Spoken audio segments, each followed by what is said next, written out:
My name is Michelle. Growing up, the difference between my twin sister Linda and me was like night and day. She was the golden girl, and I was not.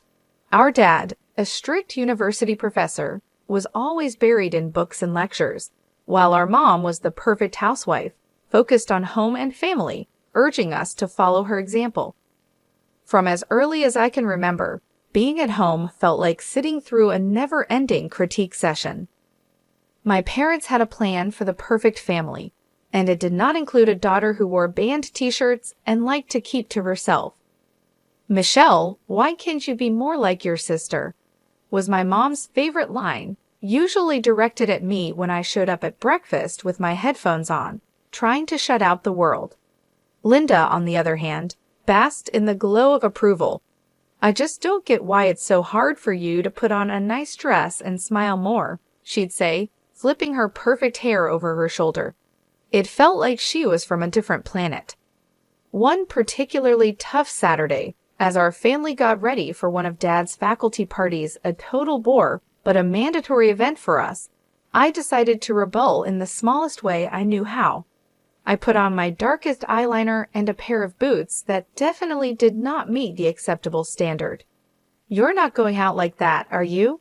Mom caught me on the stairs, her eyes glaring at my boots as if they were dirty. I shrugged, my usual defense. "Don't see why not." She sighed, that long, drawn-out kind that said I was the biggest disappointment in her perfectly organized world. "Please, Michelle, just this once, can't you try to fit in?" "What for? So you can pretend we're the perfect family?" I shot back, tired of the same old argument. "It's not about pretending. It's about showing respect for your father," she argued, her voice taking on that sharp tone that meant business. Linda, overhearing the exchange, came trotting down the hallway, her heels clicking on the hardwood floor like a judge approaching the bench. "Mom's right, Amy. It's not that hard to look decent. Why do you always have to make things difficult?" "I don't want to be a clone of you, Linda," I snapped, feeling my face get hot. I hated these arguments, hated being compared, but more than anything, I hated feeling like the odd one out in my own home. Dad appeared at the bottom of the stairs, his brow furrowed. "Michelle, go change now. We're leaving in 15 minutes, he said firmly. His tone left no room for argument. He didn't yell. He didn't need to. The disappointment in his eyes was enough to send me marching back to my room to swap my boots for plain flats and wipe away half my eyeliner. As we drove to the party, the car was silent except for the classical music Dad insisted on playing because it was calming. I stared out the window, watching the trees blur past. In that moment, I promised myself that someday I'd live a life where no one could tell me what to wear, how to act, or who to be. Someday, I'd be free from these expectations. My room was the only corner of the house where I could pretend I was somewhere else, anywhere else. Unlike the rest of the house, which was filled with my parents' choices, my room was mine. It wasn't much, just 3 walls covered in sketches and music posters, but it was my escape from the reality of my family's expectations. One evening, as I was trying to lose myself in a playlist of my favorite bands, Dad knocked and marched into my room, his face set in a familiar frown. "Michelle, turn that noise down, and why haven't you studied with Linda today? You know you both have exams coming up," he said, his voice stern. I pulled out one earbud and looked up at him, trying to keep my voice calm. "I've been studying, just not with Linda. I learn better on my own." Dad shook his head, clearly not believing me. "You know the rules. Your sister gets good grades, and you should be doing the same. I don't see why you always have to make things difficult." "It's not about making things difficult," I said, feeling my frustration grow. "I just don't see why I have to do everything Linda's way. Can't I have my own way of studying?" He didn't respond to that, just switched to another complaint. "And those friends of yours, I saw you with them at the cafe yesterday. I don't think they're a good influence. You should be spending time with the daughters of my colleagues. They're more suitable." I felt my temper rising. "Suitable for what? For you? Because they talk about economics and pretend to enjoy those boring university gatherings.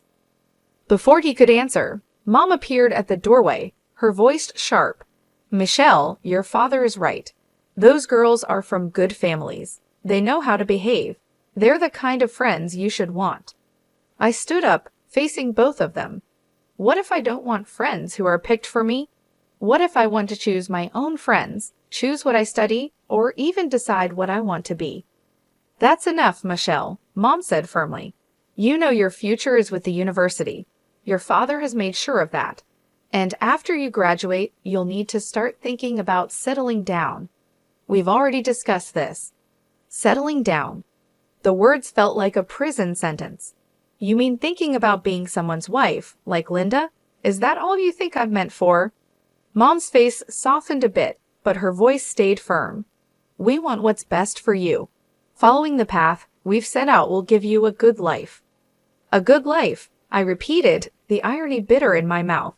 Is it a good life if it's someone else's idea of good? No one answered. They didn't need to.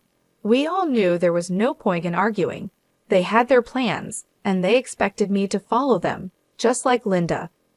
Linda and I were like two sides of the same coin, always together but never on the same page. At the university where Dad taught, the differences between us became even clearer. She was into business management, the golden child always nodding along in lectures and asking smart questions that made the professors smile. Me, I was stuck in the same program, but it felt like wearing the shoe on the wrong foot, awkward, uncomfortable, and just plain wrong. One afternoon, as I was struggling through a pile of textbooks in the library, Linda breezed in, her notes organized, her smile ready. Hey, Amy, you coming to the study group tonight? Professor Hall mentioned he might drop by. It could be good for us to show up, she said, her tone light but insistent. I glanced up, feeling the weight of her expectations. No, I don't think so. Those things aren't really my scene, you know. She frowned, putting her books down with a thud that matched her disapproval. It's not about it being your scene, Amy. It's about making the right impressions. You need to start taking this seriously. We're graduating soon. I shrugged and turned back to my notes. I am taking it seriously, just not in a way that makes me unhappy. Why should I pretend? Because, Amy, sometimes you have to play the game to get ahead, she said, waving at her neat textbooks and color-coded notes. It's not about liking it. It's about doing what's necessary. I shook my head and pushed my chair back with a scrape. Well, maybe I'm tired of doing what's necessary according to everyone else. Did you ever think of that? Her voice softened, but her eyes were still firm. Amy, I'm just trying to help you. Dad won't always be around to fix things. What will you do if you keep pushing everyone away? Maybe I'll figure it out on my own. Maybe I don't need to follow Dad's path or yours, I replied, feeling a surge of defiance. Linda sighed, clearly frustrated. You're so stubborn. Just try, okay. For me, if not for yourself, show up tonight and talk to Professor Hall. It won't kill you. I looked at her, really looked, and saw not just my perfect sister, but someone who cared in her own way. Fine, I'll think about it. I conceded, not ready to promise more. Thank you, she said, her smile returning. It's not that bad, you know. You might even like it if you gave it a chance. Doubt it, I muttered, but I knew I had lost this round. For Linda, I'd show up, sit through another boring discussion, and nod at the right times. It was just a few hours. How bad could it be? As it turned out, not as bad as I thought. Professor Hall was surprisingly interesting when he wasn't lecturing from a podium. I even asked a question, which earned a shocked but pleased look from Linda. Later, as we walked back to our dorm, Linda nudged me. See, not so terrible, right? That fragile piece didn't last long. In our final year, Linda introduced us to her fiancé, a lawyer 12 years older, already well established and exactly what our parents dreamed of. Mom and Dad were thrilled, praising Linda for making such a smart choice. Then they turned their hopeful eyes on me. Now, Michelle, it's your turn to find someone suitable.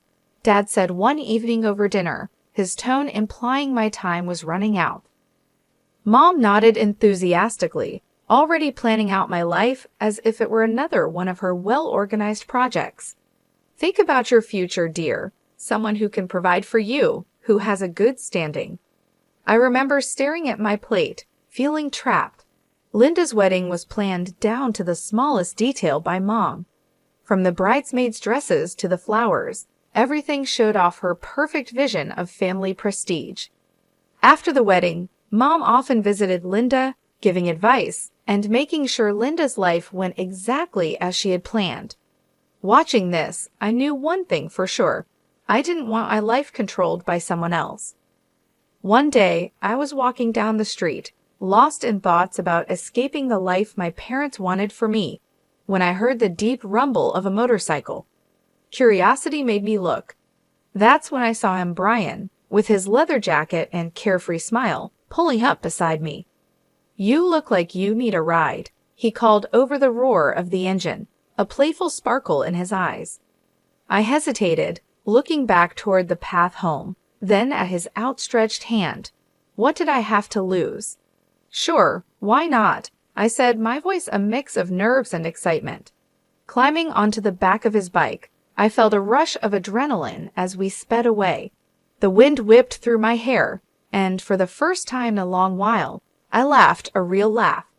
Brian shouted something about showing me his world, and I held on tighter, not wanting the moment to end. We stopped at a diner popular with bikers. Over burgers and fries, Brian told me about his life as a welder, his love for bikes, and his passion for the open road. It was so different from anything I was used to, raw and real. "Don't you get scared living like this?" I asked, my voice barely rising above the clatter of plates and chatter around us. "Scared? No, it's thrilling. You never know what's around the corner.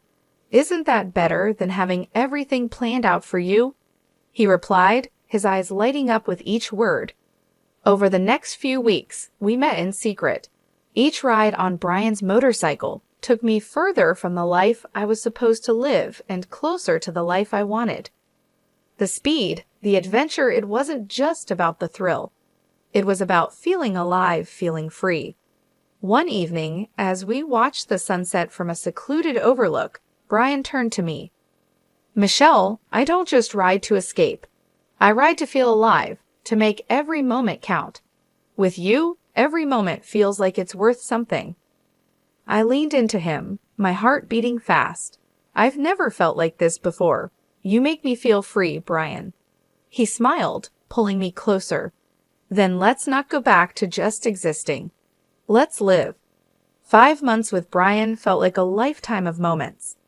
I had always dreamed of the day he would propose under the stars, with the gentle rumble of his bike in the background. My heart said yes before my mouth could form the word. It was perfect, except for one big problem: my parents. I was scared to introduce Brian to them. He was everything they disapproved of: his rough edges, his wild spirit, his simple but happy life as a welder. But love gave me courage, and I decided it was time for them to know.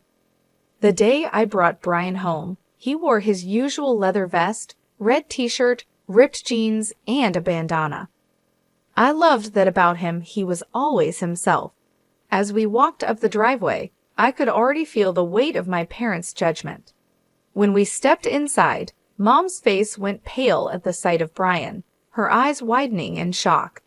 "What in the world, Michelle?" she gasped, her voice barely a whisper. Dad's reaction was harsher, his words sharp as knives.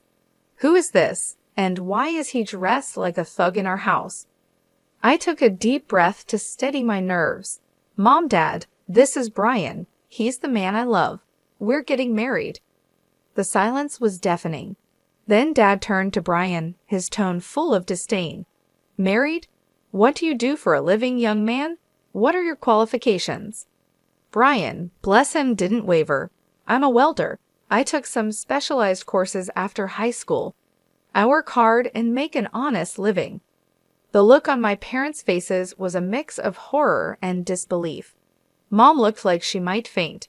"A welder, Michelle? You can't be serious." Dad's voice rose, anger flaring. You expect us to bless this, to throw away your future for a welder? I felt my resolve harden. Yes, because he makes me happy. Isn't that what should matter? But the life you'll lead, Mom started, her voice trembling. It will be the life I choose, I shot back, my own voice gaining strength. Dad shook his head, his decision clear. We cannot and will not support this. If you choose him, don't expect to be a part of this family. The finality in his tone broke my heart, but not my decision. Brian squeezed my hand, giving me the strength to face them. Then I choose Brian. I choose us. I choose my happiness. Mom's eyes filled with tears, and Dad's jaw clenched tight. If you walk out with him, don't bother coming back, Dad said, his voice cold. Walking away from my parents' house with Brian, my heart was a mess of emotions: pain, relief, excitement, and fear all mixed into one. The night air felt different, like each breath was a new beginning. I took a step further into a new life. We rode in silence for a while, the steady roar of the motorcycle beneath us. When we finally stopped at a small diner on the edge of town, Brian turned to me with a serious look. Are you sure about this, Michelle? I mean, really sure. There's no going back after tonight, he said, his eyes searching mine for any sign of doubt. I nodded, squeezing his hand tightly. I've never been more sure of anything. Being with you feels right. It feels like what I'm meant to do. He smiled that reckless, charming smile that had won me over the first day we met. All right then, let's do it. Let's start our life together. Inside the diner, we found a quiet booth in the corner. The waitress brought us 2 coffees without asking, and we sat there planning our next steps.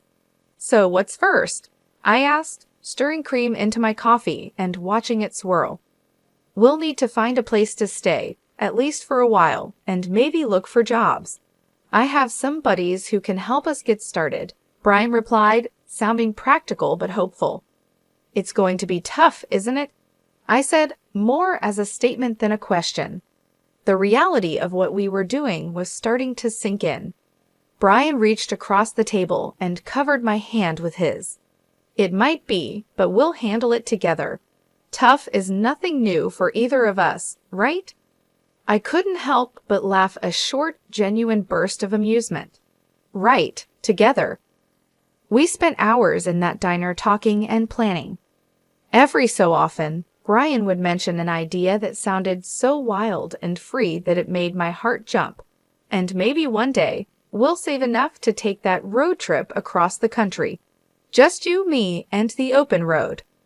I like that, I said, allowing myself to dream bigger than I ever had. Riding back into the city, we began our search. The next few weeks were a blur of activity. We found a small apartment on the edge of town.